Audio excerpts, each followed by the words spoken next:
Good evening, and welcome to Narnia by the Fire, as we read The Lion, the Witch, and the Wardrobe by C.S. Lewis, with permission from HarperCollins Children's Books. Our reading will last the next half hour. Now, let's step into the wardrobe. Well, good evening, everyone. Thanks for joining me for the next part of The Lion, the Witch, and the Wardrobe by C.S. Lewis. We're going to be reading Chapter 5 and Chapter 6 this evening. You remember what happened last time? Lucy and Edmund were in Narnia together. But now they've burst through into the spare room through the wardrobe. I wonder what the others are going to say. Let's find out. Chapter 5. Back on this side of the door. Because the game of hide and seek was still going on, it took Edmund and Lucy some time to find the others. But at last, they were all together, which happened to be in the long room where the suit of armour was, and Lucy burst out. Peter, Susan, it's all true. Edmund has seen it too, and there is a country to get through the wardrobe. Edmund and I both got in. We met one another there in the wood. Go on, Edmund, tell them all about it. Yeah, well, what's it all about, Ed? Said Peter. And now we come up to one of the nastiest things in this story. Up to that moment, Edmund had been feeling sick and sulky and annoyed with Lucy for being right. But he hadn't made up his mind what to do. When Peter suddenly asked him the question, he decided all at once to do the meanest and most spiteful thing he could think of. He decided to let Lucy down. Tell us, Ed, said Susan. Edmund gave a very superior look, as though he were far older than Lucy. There really was only a year's difference, and then a little snigger, and he said, Oh, yes, Lucy and I have been playing, pretending that all her story about the country and the wardrobe is true, and just for fun, of course. There's nothing there, really. Poor Lucy gave Edmund one look and rushed out of the room. Edmund, who was becoming a nastier person every minute, thought that he had scored a great success and went on at once to say, There she goes again. What's the matter with her? That's the worst of young kids. They always... Look here, said Peter, turning an eye on him savagely. Just shut up. You've been perfectly beastly to Lou ever since she started this nonsense about the wardrobe, and you now go on playing games with her about it and setting her off. I believe you did. You did it simply out of spite. But it's all nonsense, said Edmund, very taken aback. Of course it's all nonsense, said Peter. That's just the point. Lou was perfectly all right when we left home, but since we've been down here, she seems to be going all strange in the head, or else turning into a most frightful liar. But whichever it is, what good do you think you'll do by jeering and nagging at her one day and encouraging her the next? I thought, said Edmund, but he couldn't think of anything to say. You didn't think anything at all, said Peter. It's just spite. You've always liked being beastly to anyone smaller than yourself. We've seen that at school before now. Oh, do stop it, said Susan. It won't make things any better having a row between you two.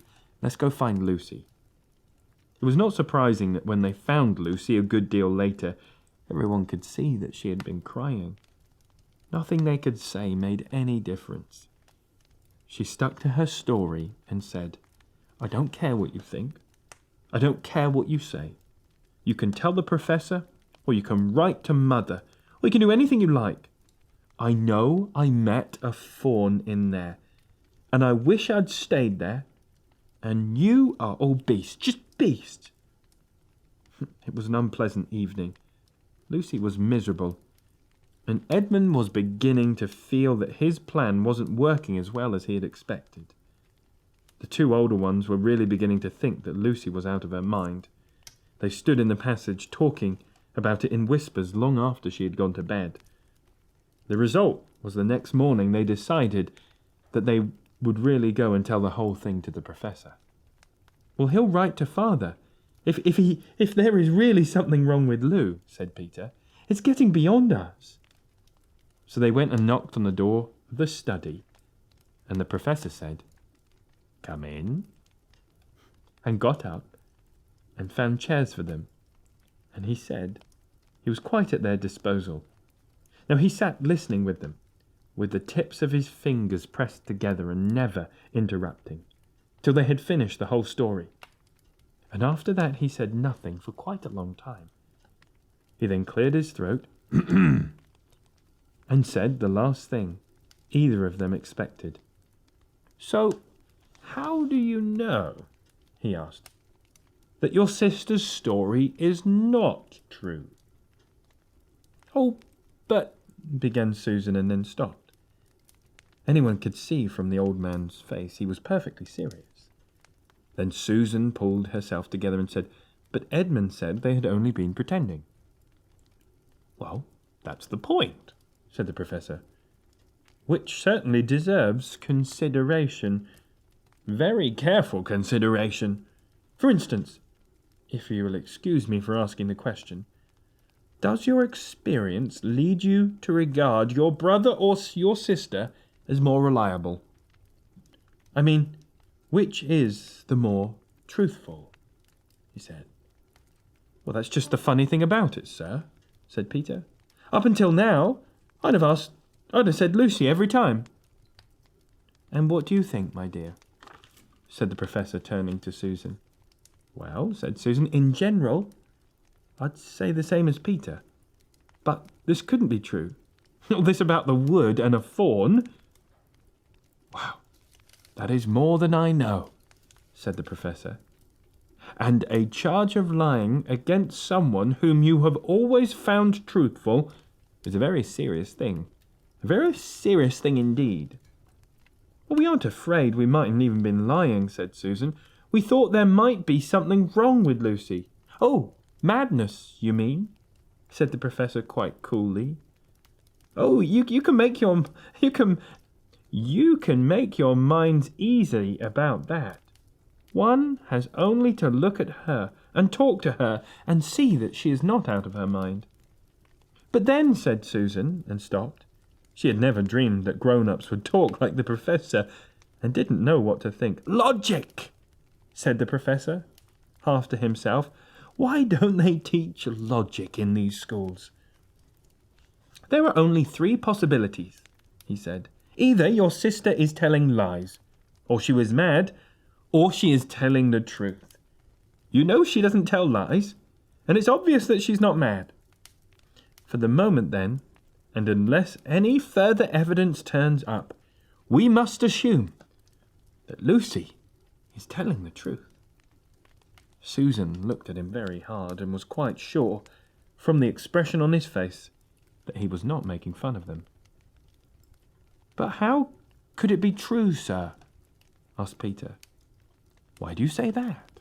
asked the professor. Well, for one thing," said Peter, "if it was real, why doesn't anyone find this country every time they go into the wardrobe? I mean, there was nothing there when we looked. Even Lucy didn't pretend there was." "What has that got to do with it?" said the professor. "Well, sir, if things are real, then they're there all of the time." "Are they?" said the professor. Peter didn't know quite what to say. "But there was no time." "There is no time," said Susan. "Lucy had no time to have gone anywhere, even if there was such a place. She was running after us the very moment we were out of the room, in less than a minute, and she pretended to have been gone for hours." "That's the very thing that makes her story likely to be true," said the professor. "If there really is a door in this house that leads to some other world, and I should warn you that this is a very strange house, even I know very little about it, and if I say she had got into another world, I should not be at all surprised to find that the other world had a separate time of its own, so that however long you stayed there, it would never take up time in our time. On the other hand, I don't think many girls of her age would invent the idea for themselves. If she had been pretending, she would have hidden for a reasonable time before coming out and telling her story. "But do you really mean, sir," said Peter, that there could be other worlds? All over the place? Just round the corner? Like that?" "Nothing is more probable," said the professor, taking off his spectacles and beginning to polish them while he muttered to himself, "I wonder, what do they teach them at these schools?" "But what are we to do?" said Susan. She felt that the conversation was beginning to get off point. "My dear young lady," said the professor, suddenly looking up with a very sharp expression at both of them, "there is one plan, which no one has yet suggested, which is well worth trying." "What's the plan?" said Susan. "We might all try minding our own business," he said. And that was the end of the conversation. After this, things were a good deal better for Lucy. Peter saw to it that Edmund stopped jeering at her, and neither she nor anyone felt so inclined to talk about the wardrobe at all. It had become a rather alarming subject. And so for a time it looked as if all of the adventures were coming to an end, but that was not to be. This house of the professor's, which even he knew little about, was so old and famous that people from all over England used to come and ask permission to see all over it. It was the sort of house that is mentioned in guidebooks and even in histories. And well it might be, for all manner of stories we're told about it, some of them even stranger than the one I'm telling you now. And when parties of sightseers arrived, they asked to see the house, and the professor always gave them permission, and Mrs. Macready, the housekeeper, showed them around, telling them about the pictures and the armour and the rare books in the library. Mrs. Macready was not fond of children, and didn't like to be interrupted when she was telling visitors about all of the things that she knew. She had said to Susan and Peter, almost on the first morning, along with a good many other instructions, "And please remember to keep out of the way whenever I'm taking a party over the house."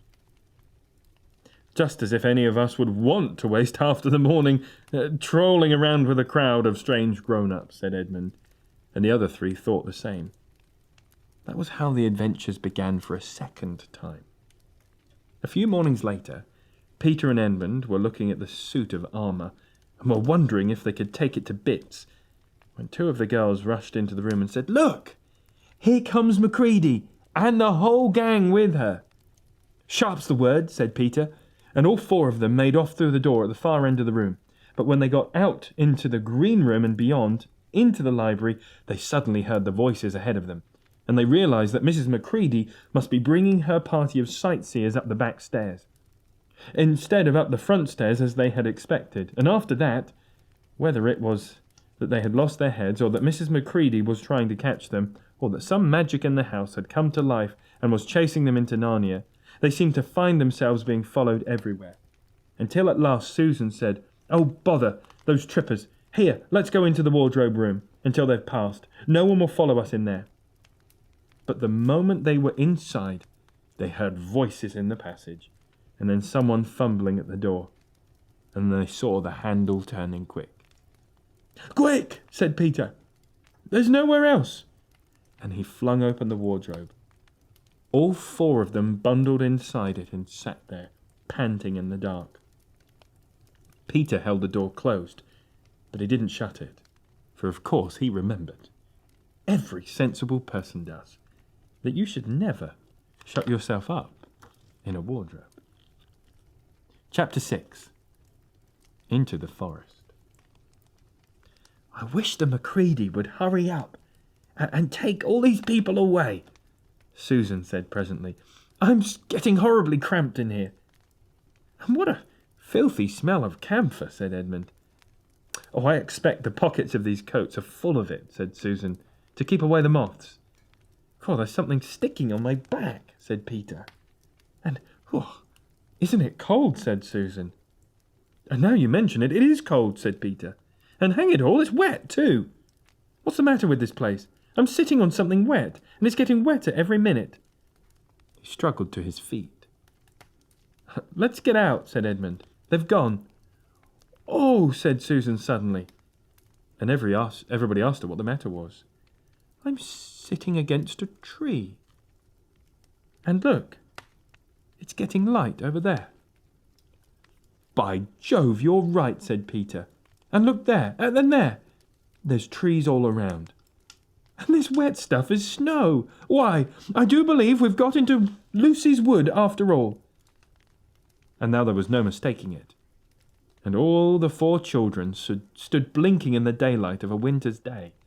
Behind them were coats hanging on pegs. In front of them were snow-covered trees. Peter turned at once to Lucy. "I apologize for not believing you," he said. "I'm sorry.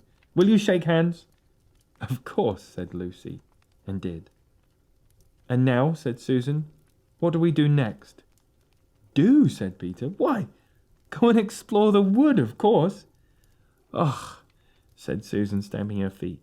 "It's pretty cold. What about putting on some of those coats?" "Well, they're not ours," said Peter doubtfully. "Well, I'm sure nobody would mind," said Susan. "It isn't as if we wanted to take them out of the house. We shan't take them even out of the wardrobe." "Well, I never thought of that, Sue," said Peter. Of course, now you put it that way, I see. No one could say that you had bagged a coat as long as you leave it in the wardrobe where you found it. I suppose the whole country is in this wardrobe." So they immediately carried out Susan's very sensible plan. The coats were rather big for them, and so they came down to their heels and looked more like royal robes than coats when they had put them on. But they had all felt a good deal warmer, and each thought the others looked better in their new get-ups and more suitable to the landscape. "We can pretend that we're Arctic explorers," said Lucy. "This one is going to be exciting enough without pretending," said Peter. He began leading the way forward into the forest. There were heavy, darkish clouds overhead, and it looked as if there might be more snow before night. "I say," said Edmund, "oughtn't we be bearing a bit more to the left, that is, if we're aiming for the lamp-post?" Now he had forgotten, for the moment, that he must pretend he'd never been in the wood before. The moment the words were out of his mouth, he realized that he had given himself away. Everyone stopped and stared at him. Peter whistled. "So, you really were here," he said. "That time Lou said she met you in here, and you made out that she was telling lies." There was dead silence. "Well, of all of the poisonous little beasts," said Peter, and he shrugged his shoulders and said no more.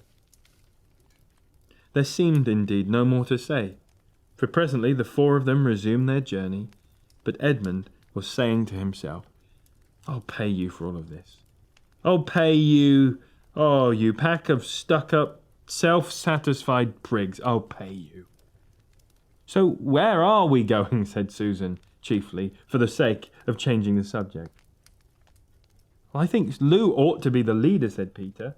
"Goodness knows she deserves it. Where will he take us, Lou?"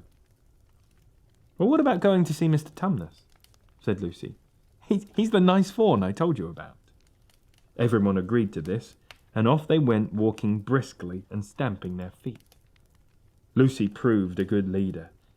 At first she wondered whether she would be able to find the way, but she recognized an odd-looking tree on one place and a stump in another, and it brought them to where the ground became uneven and into the little valley, and at last to the very door of Mr. Tumnus's cave.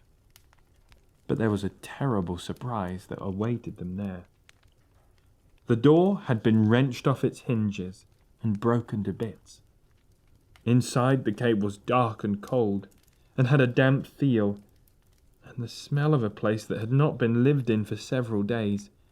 The snow had drifted in from the doorway and was heaped on the floor, mixed with something black, which turned out to be the charred sticks and ashes from the fire.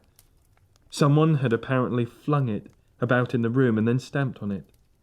The crockery lay smashed on the floor, and the picture of the fawn's father had been slashed to shreds. "Oh, this is a pretty good washout," said Edmund. "Not much good coming here." "What's this?" said Peter, stooping down.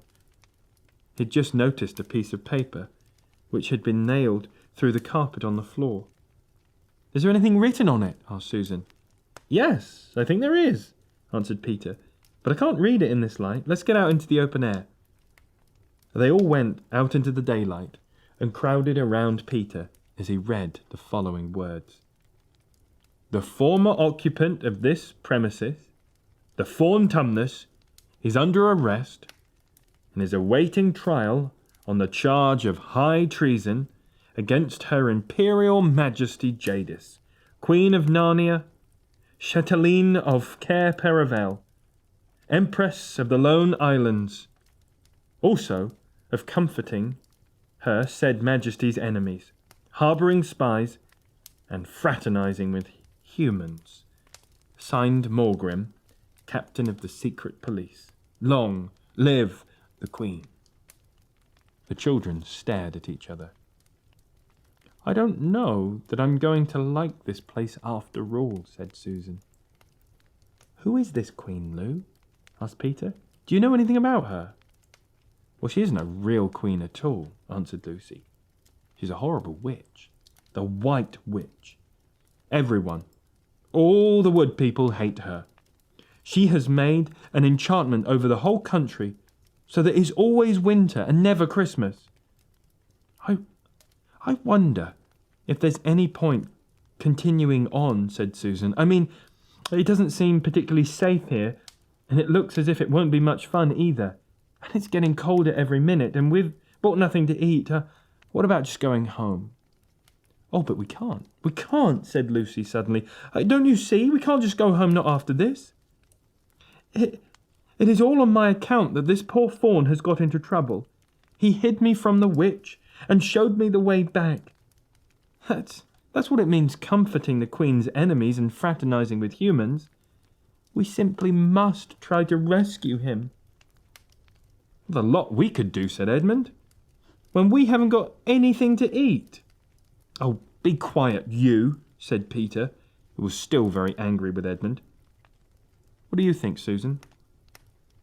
"Well, I've got a horrible feeling that Lou is right," said Susan. "I don't want to go a step further. I wish we hadn't come. But I think we must try to do something for that, whatever his name is. I mean the fawn." "Well, that's what I feel too," said Peter. "I'm worried about having no food with us. I vote going back and getting something from the larder.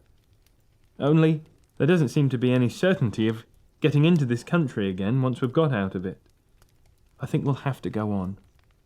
"Well, so do I," said both of the girls. "If only we knew where the poor chap was imprisoned," said Peter.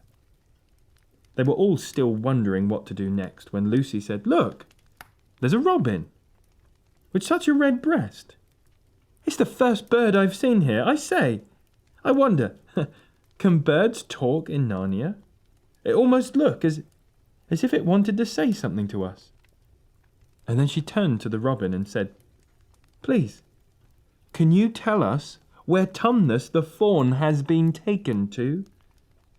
As she said this, she took a step towards the bird, and at once it flew away, but only as far to the next tree. There it perched and looked at them very hard, as if it understood all that they had been saying.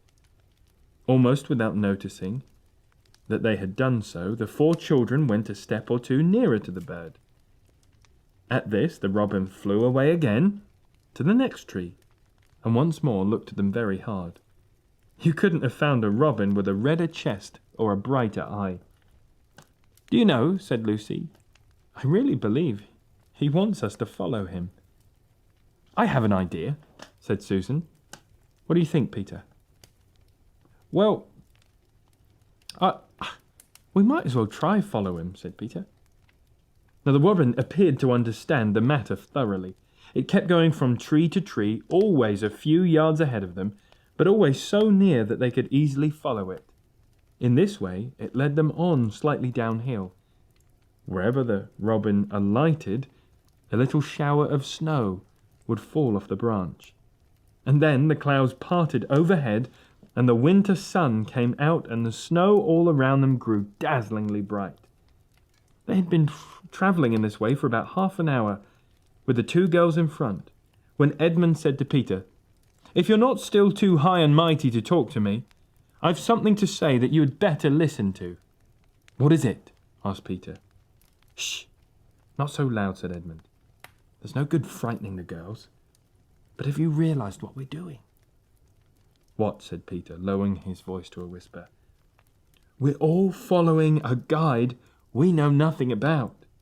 How do we know which side this bird is on? Why, shouldn't it be leading us into a trap or something?" "Well, that's a nasty idea. Still, it's a robin, you know. They're good birds in all the stories that I have ever read. I'm sure a robin wouldn't be on the wrong side. And if it comes to that, which is the right side? I mean, how do we know if fawns are in the right? And the queen? Yes, I know we've been told she's a witch, and that she's in the wrong. We don't really know anything about her either." "The fawn saved Lucy," said Peter. "I know, he said he did, but how do we know? And then there's another thing too. Has anyone the least idea of the way home from here?" "Great Scott," said Peter. "I hadn't thought of that." "And there's no chance of dinner either," said Edmund. "Now I wonder what's going to happen to these children, and where the robin is taking them. We're going to find out tomorrow night. Have a good night, everyone. See you tomorrow." Well, thanks for joining us, and thank you to HarperCollins Children's Books. As you head into your evening, there's some questions to ponder in the description box below.